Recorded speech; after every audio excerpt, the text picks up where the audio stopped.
if we want to build something that lasts, we know it doesn't happen by accident. It takes hard work. It's the daily choice to show up and serve, even when it's difficult. It takes a lot of prayer, inviting God into the broken places that we can't fix on our own. And it takes a firm foundation. But what happens when that foundation is tested? When the pressure rises, do we recognize who the real enemy is? Are we using our words to tear each other down or to build each other up? And ultimately, is God truly at the center of it all? How do we build a marriage that lasts? How do we become stronger together?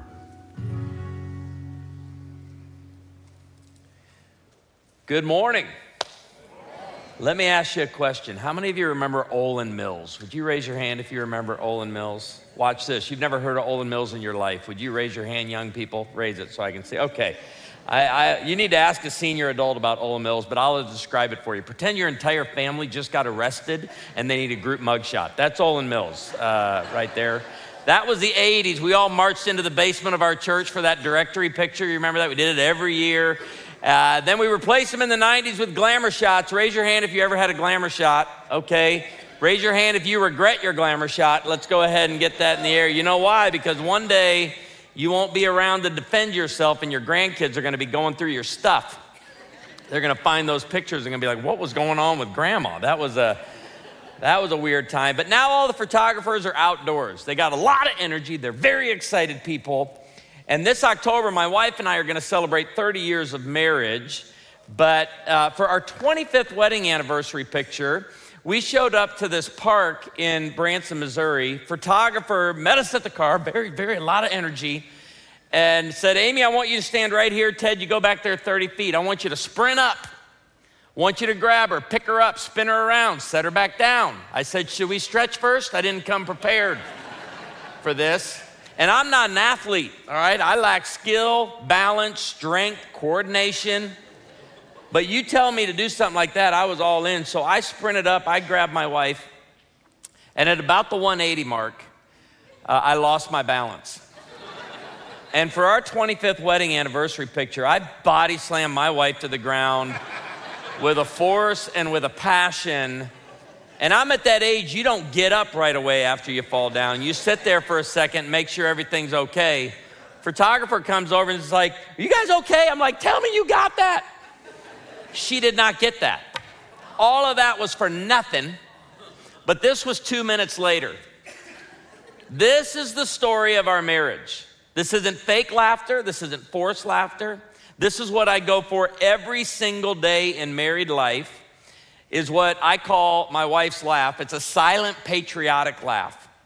When my wife finds something funny, she places her hand over her heart, she leans forward, and nothing comes out. And my goal is to get that laugh out of her every single day. And I'm married to a strong woman. Raise your hand if you're married to a strong woman. I would love, do you want me to raise my hand right now? I love being married to a strong woman. Everything about my wife is intensity, and she's just very strong at all times, and I absolutely love it. I'll come home from a bad day at church and be like, that was a rough day at church. And she's like, fine, let's quit, move to Africa, be missionaries full time. It's like, wow, that escalated real fast. We should bring it down a notch, I think, right there. And my wife has a Fitbit, and she loves getting her steps, and she walks me and the dogs every night before sunset. And I'll get home and I'll say, can we just take it easy through the neighborhood tonight? Can we stroll, or do we have to be getting somewhere and getting exercise? No, we're getting our steps. And she'll ask me about halfway through the walk, are you squeezing your cheeks together? I'm like, hey, listen, I grew up in an independent, fundamental, premillennial, King James Version only Baptist church. I'm uptight pretty much all the time. You know that. She loves this show on TV with Chip and Joanna Gaines called Fixer Upper. And I've said if I ever meet Chip Gaines, I'm gonna punch him right in the face. I hate that man and everything he stands for. because he's ruining our marriage. Can I get an amen from some of the guys in here on that one, right there? I come home from church and she's standing in the dining room like this. I'm like, what's going on? She goes, I think after dinner, we should get rid of this wall. Can you get rid of that wall for me? And I had to go online and find a term to save our marriage. You know what the term is? Load bearing. Every wall in our home is load bearing. You can't touch one or the whole house comes down. Then this lady came on Netflix. Her name's Marie Kondo, and her thing is tidying up. Look at all the women going, declutter, declutter. My wife has 2 love languages, acts of service and quality time, which means I serve her for long periods of time. That's what these 2 love languages coming together mean. And in the middle of this, these love languages are one that she says Dr. Chapman missed, and that is decluttering. And whenever she gets in this mode, she always starts in the garage. She gets the garbage can on wheels, she flips the lid back, and like a grocery cart around the garage, she's just looking for stuff to throw away. She'll hold up one item at a time and she'll go like, hey, are you still using this? Like, babe, that's a hammer. She's like, when's the last time you used it? You better have an answer pretty quick or it gets tossed. Her algorithm on social media is way different than mine. Hers is all about health. And here's how I learned that she was getting real serious with this. I was in the garage a couple years ago drinking out of a bottle of water, and she walked up to me and went, whap, knocked it right out of my hand. Like, what are you doing? She goes, we're not drinking out of plastic bottles anymore. You know what I'm talking about. This has been the ladies. No, and I said, explain to me why I'm not drinking out of bottles anymore. She goes, well, you go buy these cases of water, you put them in your truck, it gets 120 degrees out. The plastic is melting from the bottle into the water. You're gonna get dementia. I said, babe, let me explain something to you. When I was a kid, my dad would send me out to mow the lawn. That whole process started with me siphoning gas out of the car. I stuck a plastic tube down the Plymouth Valari. I would drink between 1/4 and 1/2 cup of gasoline to get that whole process started. I'm not worried about a little plastic in my body, okay? Don't worry about it. But we've learned to say in our marriage, no big deal, on all the differences that we have, because every day I'm going after that silent patriotic laugh. Now for 30 years, and I want to tell you, the reason I'm here today is because my passion in life is helping couples enjoy life together. I want couples to learn to lighten up and walk on the lighter side. And I love the book of Ecclesiastes. If you haven't been there in a while, chapter 1, life is hard. Chapter 12, then you die. These are the bookends of Ecclesiastes. In chapter 1, Solomon begins to paint the picture of the earth as a grind. Generations come and generations go, but the earth remains forever. In other words, the grind was going before you and I showed up, and when I die, the grind's gonna keep going. When you get to chapter 12, he, in the first 5 verses, explains how the body begins breaking down, and eventually your body will find its way into the grind. In the middle of life is hard, and then you die, we get a little missing piece of theology and marriage ministry in the church today. Because a lot of people hear this message when they come to church. God gave you your spouse to beat you down and to suck the life out of you so you can be more like Jesus. And I want to declare to you today that you can enjoy life together and your spouse is your companion through the grind of life. God didn't give you your spouse to be the grind of life. So when you get to Ecclesiastes 9:9, it reads, endure life with your wife all your miserable days. Okay, sometimes I go to churches where they don't have screens and Bibles are closed, and in a preacher voice, I'll go, endure life with your wife all your miserable days. And all throughout the congregation, you'll hear, That's good. I've been amen'd on that misquote before. And I get to say that's not what it says. It doesn't say endure life with your wife. It says enjoy life with your wife whom you love all the days of this meaningless life that God has given you under the sun. In this verse, we get 2 of the main themes from the entire book of Ecclesiastes. Under the sun is just speaking of life this side of heaven, here upon this earth. And guess what? Life under the sun on earth is difficult, it's challenging. Providing for a family takes a lot of work. Everything meaningless, the meaningless days, what did Solomon do throughout Ecclesiastes? What we read is he pursued building things, he pursued pleasure, he pursued money and riches and all that. You know what he came up with? None of this ultimately satisfies. And so you get meaningless, meaningless, all is meaningless. So you get these two themes in one verse. And then it says, for this is your lot in life and in your toilsome labor under the sun. The word toilsome means grueling. Under the sun, our labor and the years we have and the time that we put into work, it's challenging and grueling. But I want you to see what he's saying here. He is not saying that your spouse is the toilsome labor. He's saying in the midst of the toilsome labor, enjoy life with your wife. God didn't give you your spouse to be the toilsome labor. He gave you your spouse to go through it with. And this is how I start every counseling session as a pastor and have for years. I'll ask the couple, husband, wife, what are your goals for our time? I want to make sure when you leave today or at the end of our sessions that we're hitting those goals. Or I'll tell you the goal's not going to happen. And then when they're done sharing, I will share with them these three simple statements. Jesus is your source, Satan is your enemy, your spouse is your companion. And don't mess this up. Because Martin Luther said, God could have taken a bone from Adam's head, implying that women would rule over men. He could have taken a bone from Adam's foot, implying men would rule over women. But instead, he took a bone from Adam's side, which implies mutual respect, equality. But the word picture I love that I just showed you in that 25th wedding anniversary picture is this walking side by side through the toilsome labor together. This walking side by side through the grind of life together. Walking side by side through difficult seasons and stages of life. And if you want a great marriage, fire each other as the source of life, plug into the true and only source of life, spend your days giving each other the overflow, walk side by side as you take your stand against the devil's evil schemes. That's how it works. And when couples get caught up in the toilsome labor and in the grind of life, it's very easy for them to start looking at one another as the enemy. And I have to remind them, make no mistake, your marriage has an enemy. He hates you and he hates your marriage. It's just not your spouse.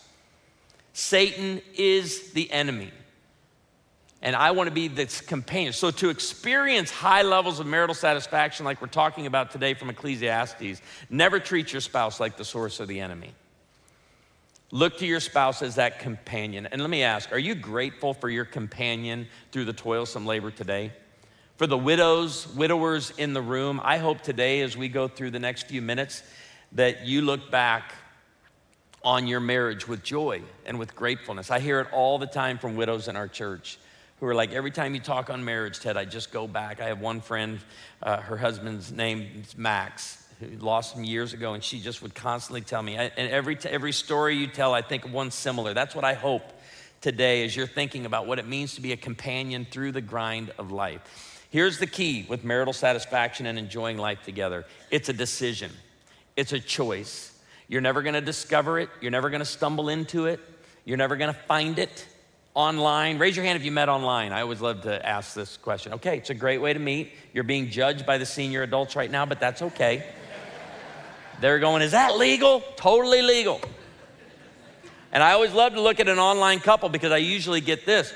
A good match is a good start, but it is not a guarantee of a thriving marriage. It doesn't guarantee you enjoying life together because I'm not worried about how a couple meets. I'm more concerned about what they do after they meet. Because your marriage is only doing one of two things. You're either enjoying life together and choosing the path of decision, living in curiosity and fascination with one another, or you're not. And that puts you on the path of drift. No one wakes up in the morning and says, today we will drift in this marriage. You just stop being intentional and you stop making the decision. So I don't care which website y'all meet on. They can't remember. That's okay. Match.com, eHarmony.com. I don't care if you met on FarmersOnly.com, Ancestry.com. It doesn't matter where you meet. Hey, Wow, that's more of a Kentucky joke than a Tennessee joke. Lighten up. It's what you do after you meet that matters, because it's a decision.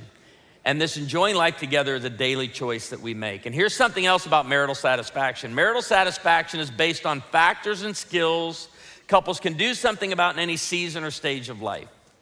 I love meeting with couples because they always want me to help them out of the season or the stage that they're in. And I hate to break it to you, but if you're here today with a 3, a 5, and a 7-year-old, you're going home with a 3, a 5, and a 7-year-old. We can't get you out of that stage, but what we can talk about are factors and skills that work in any season or stage of life, whether you've been married 5 years or 50 years, the newlyweds to the senior couples. The other thing about the season and stage, we hear this, one UK professor coined the term years ago, destination addiction. And in America, we have fallen for destination addiction. And the idea is, I can't enjoy life right now, but it awaits me in the next season or stage that I'm in. I can't enjoy them with kids at home right now. When the kids leave home, that's when we'll enjoy life together. I can't enjoy life now because of my job, but when I retire, and let me tell you, if you're constantly pushing off joy, you will never experience it in this season or stage, because this is a choice that you make. So what we're gonna look at today and into tonight are those factors and skills that lead to high levels of marital satisfaction. Do we have newlyweds in the room? You've been married less than 5 years. Let me just see your hands. Less than 5 years. How long have y'all been married? Don't look at her. Look at me. I can't. Drives me crazy. You've only been married 3 years and you had to do the math with her to figure that part out? I always love asking guys how long they've been married. How long have we been married? 3 years. My favorite is how many kids you got? How many kids we got? And then you ask for names and you lose it completely. Well, a lot of these factors and skills that we'll be talking about for newlywed couples, it's like breathing early on. And here's how we say it. What was natural early on must become intentional later on. So a lot of the skills I talk about, I know for newlyweds, I don't have to look at a newlywed couple and go, are you guys touching enough? Do you touch enough? But after you've been married 30 years, guess what I need to be intentional with? Non-sexual touching.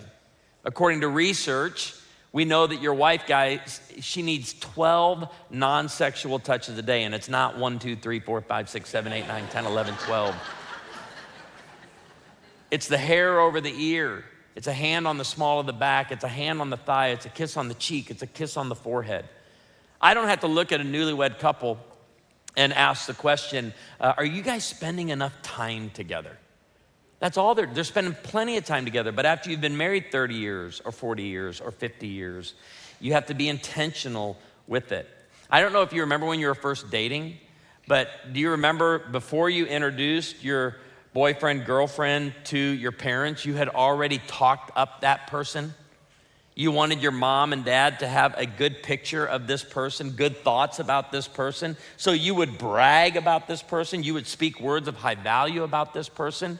It was natural early on. No one had to tell you to do that. But after you've been married a few years, are you still praising one another to family and friends? Are you still speaking words of high value over one another to family and friends?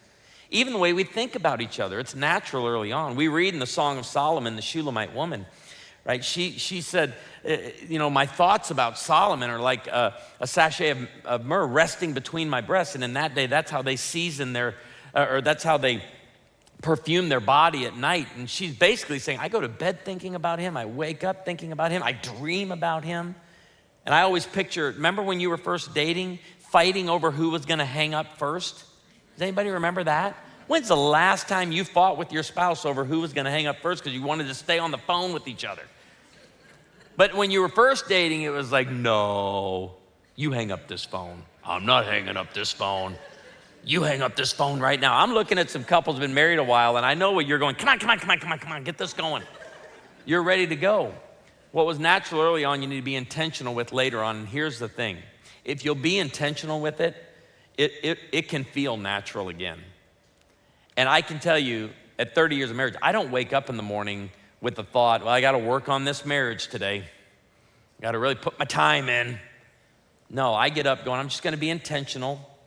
And you're never gonna hear me say, marriage is hard work. Takes so much out of you. No, I'm gonna just remind people, marriage requires intentionality.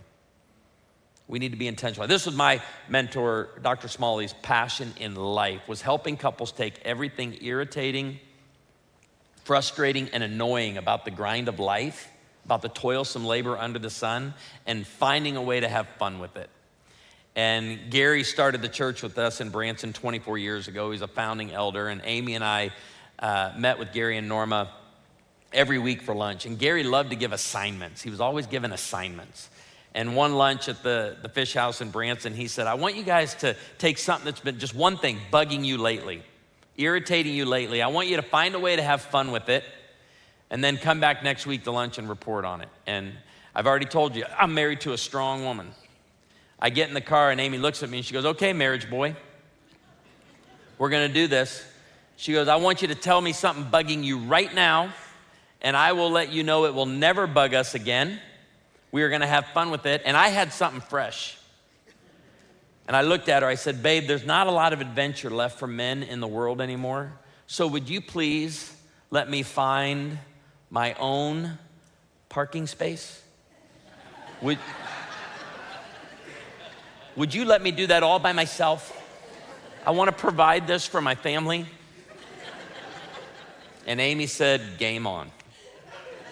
Game on. Because when this was over 20 years ago, and can I tell you something? We've never been bugged or irritated with one another in a parking lot since. This is the power of decision. Because we used to pull into a lot, and we didn't even have to say anything. She'd point out 3 spaces from the door. I'd drive 20 spaces down. Her eyes would say, you stubborn, stubborn man. My eyes would say, we're getting our steps. And it ended that day, it changed that day, because Amy truly made the decision, and I made the decision. Now, 20 years later, we pull into a parking lot. The rule still applies. If she looks at a space, it still automatically disqualifies that spot. But I drive down 20 spaces, and now she's not frustrated. She leans over and starts massaging my bicep. And she'll say, you did this all by yourself. So proud of you, good job. You know what I caught her doing a couple of years ago? She knows those Andes candies at the end of an Olive Garden meal are like crack to me. I can't explain it. I love Andes candies. Well, she bought a bag of them, and she keeps them in her purse now for when I do something good. And it was in a parking lot that she handed me my first one, and I ripped that thing out of her hand. I opened it up, and I realized, my wife just gave me a treat. She's rewarding my good behavior. I'm a dog. You gotta eat it, and you gotta go with it. You will never find it. You'll never discover it. It's never gonna be online, right? You have to choose it. A good match is a good start, but it's not a guarantee of a thriving marriage. So what I wanna do is I wanna really start to build out this morning and then have a lot more fun with it tonight, some of these factors and skills that we need to be intentional with. And one of the first things I always like to address, raise your hand if you've got small kids at home still, or you just got kids at home. Okay, listen. The key for you right now in this season and stage of life is you must eradicate the kid-centered home. Now, some of you just heard me say eradicate kids from the home. I did not say that. I said prioritize your marriage in the home. Give your children the gift of a mom and dad enjoying life together. Genesis 2:24, you've heard it over and over. Every wedding you go to is going to do Genesis 2:24 and quote this because Jesus quotes it in his teaching in Matthew 19. Paul does this in Ephesians 5. But there's 2 parts to this verse, and don't overlook the first part with major parenting implications. We call this the leave and cleave text. For this reason, a man will leave his father and mother, that's the leave, to cleave, be united to his wife, and they will become one flesh. What we're learning here is that the bond between a husband and a wife is stronger than the bond between a parent and a child. I'm raising my children to leave home. Now, my kids are now in their 20s. We're empty nesters, but it's not something that just takes place at a wedding. You have to prepare for this. Their entire childhood, you're preparing them to leave home so that they can start their own family. And this is key. I've been teaching this verse to my children since they were 5 and 7 years old. You could go up to my son Carson when he was 5. He graduates from Liberty University in May. So you can tell how long I've been teaching and sharing this. But when he was 5, I would look at him and go, we love you. You're a welcomed addition to this home, but you're not the center of it. We love you. You're a welcomed addition to this home. You're not the center of it. And your mom and I, we got big plans after you leave. And he'd look at me and be like, well, what are you gonna do? I'm like, well, first of all, we're going to Disney World. That's how we're gonna kick the whole thing off. But preparing them, I want my kids to know you're a welcomed addition to this home. But I'm giving you a gift of a mom and dad enjoying life together. I'm looking around the room at parents and grandparents. To the grandparents in the room, I wanna remind you of something. You are probably in the most influential season of your life. You know why? Because now you don't just have children, you have grandchildren who are watching, listening, remembering, and repeating. And that's how family discipleship works. How do your children learn and grow? It's messages that are written on the heart, and you're writing these messages every day because your children are watching, listening, remembering, and repeating. Your children have a front row seat to your marriage. When my son was 5, we used to love to watch videos. Now we do reels like back and forth on social media. But before we had that, we had YouTube.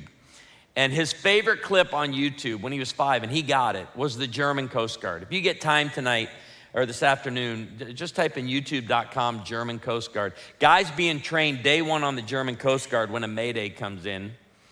And a 30-second commercial, it's real fast. Mayday, mayday, we are sinking, we are sinking. Hello, this is the German Coast Guard. Mayday, mayday, we are sinking, we are sinking. What are you sinking about? Carson got it, falls over in laughter at 5. I forget about this clip. A few weeks later, I'm driving down the road singing a hymn from my childhood. I sing all the time. And the hymn goes like this. I was sinking deep in sin, far from the peaceful shore. And from the back seat I heard, and what were you sinking about? And I looked at my wife and I said, they see everything, they hear everything, they forget nothing. And then they repeat. And I want their front row of my marriage to just be a great reminder to them. When my daughter, who's here with me, she's at my book table out there, when she was 5, she was taking over the home, wearing me out. I put her on the breakfast bar one day, I put my hand on her heart, I said, Corinne May, there's only one queen in this house and you ain't her. She looked at me with those eyes that said, we'll see. She told my wife the next day, there's room enough in this house for 2 queens. I put her back on the breakfast bar. I said, Corinne, you'll never be my queen, but you're my princess. And one day I'm gonna stand at the back of a church with you looking down the aisle, and I'm not walking you down the aisle until I know he loves you as much as me. Because at that very moment, Genesis 2:24 is gonna come to completion for me, for my side of it, because I'm gonna walk you down the aisle and give you a way to become another man's queen. And don't overlook your marriage as part of your parenting. This is a very important factor that I said, Corinne, between this day and that day, I wanna show you every day how a queen should be treated to the best of my ability. I'm not gonna be perfect at this, but I wanna give you that picture. And y'all, on May 31st, 2022, my daughter walked down our backyard. And I remember I walked down the backyard with her, and my son asked the question, who gives this woman to be married to this man? I said her mother and I, and then I stepped around and officiated the ceremony. And I led it right off with Genesis 2:24, and I told her, I said, hey, our relationship today changes, Corinne. It changes. It's not a bad relationship, it's just gonna be different. You know, relationally, emotionally, I'm no longer, after a good day, after a bad day, I'm no longer your first phone call. Caden's your first phone call. When something breaks around the house, don't call me. You call Caden. I mean, he's not gonna be able to fix it, but you gotta give him a shot. This is key. And I just wanna encourage you, this is so important in a church this size, you are blessed. Who here's been married more than 50 years? Do we have anybody married more than 50 years?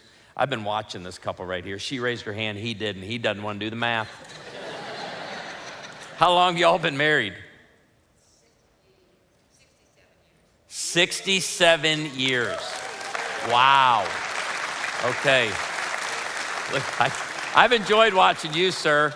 We're glad you're here. Welcome. I really am. You've been a lot of fun to watch. Listen, if you don't know this couple married 67 years, they should never buy another meal again. Because those of you who have small kids at home, let me see the small kids at home, raise your hand. Okay. Yeah, the couple, I've been watching this couple too. How long have y'all been married? 13. Do you know this couple married 67 years? Well, you are after this service. You're taking them to lunch, and here's why. You got antibacterial product hanging all over your purse. She used to let her kids pick up cigarette butts and chew on them.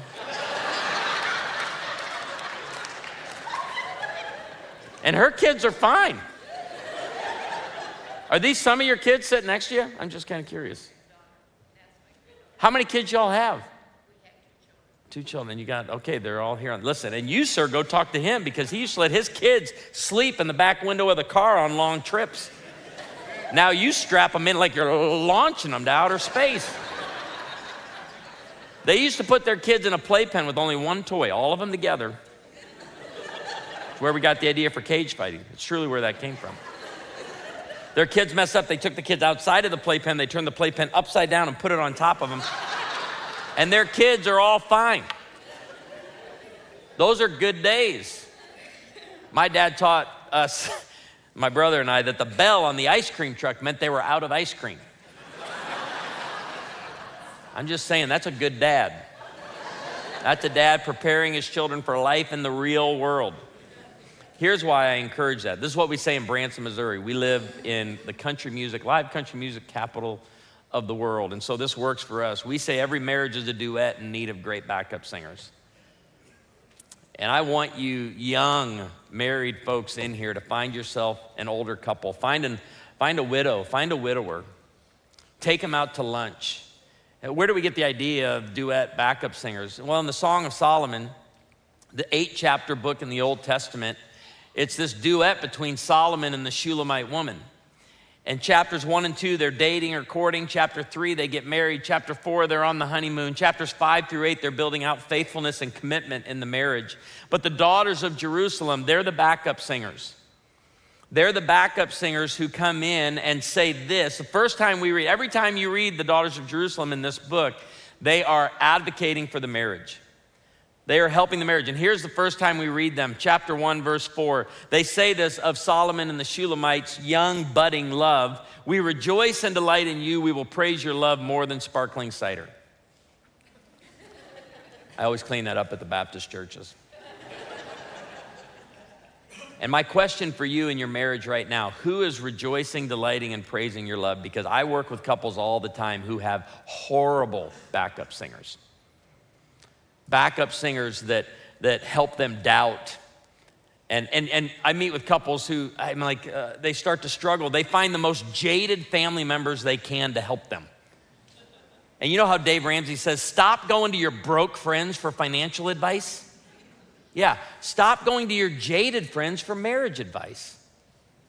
You need healthy voices. One of the things I love about this church, not just this morning, but what we're doing tonight, is this church, Bayside, desires to be a great backup singer to your duet. I hope this church becomes known in this community as great backup singers to the duets all around. Rejoicing, delighting, and praising the love. It's an exercise I do with couples all the time. I hand them in counseling each a yellow pad, and I go, write down the names of every voice of influence into your marriage right now. And so it's family members, coworkers, and all that. Then I bring the list together, and I walk through it now as a couple, and I go, who do we need to turn down? Who do we need to mute? And who do we need to turn way up? And you know how many times we have to mute mom and dad, mother-in-law, father-in-law? I'm not telling you don't go home for family gatherings, but I'm like, as a decision you have to make as a couple is mom and dad will no longer be an influence on your marriage. Let me just speak. I'm a father-in-law now, so let me speak to the fathers-in-law and the mothers-in-law in the room. You want to be a great backup singer to your child's duet? Be a backup singer to their duet, not just your child. Rejoice, delight, and praise the love of your child's marriage. We all need it. I want to show you this precious couple I met. You almost beat them. So we're almost done, sir. Your nap's on its way. Lloyd and Jean, at the time I took this picture, they're beating you by 2 years. So they're married 69 years, Iowa City, Iowa, and did a marriage conference at their church. And I was at the book table afterwards, and I saw Lloyd was making his way up to the book table. And when he got to me, he stuck his finger in my chest, and he started to speak a blessing over me. He started to speak a blessing over my marriage. And for a brief moment, he became a backup singer to Ted and Amy Cunningham's duet. I remember him saying, I wish we would have had something like this when we were first married. I go, Lloyd, you were in World War II. And he was one that got married right before he was deployed, so she would be taken care of if something happened to him while he was in Europe. And they spoke this blessing over. Jean shows up and falls on his arm, and they speak this blessing.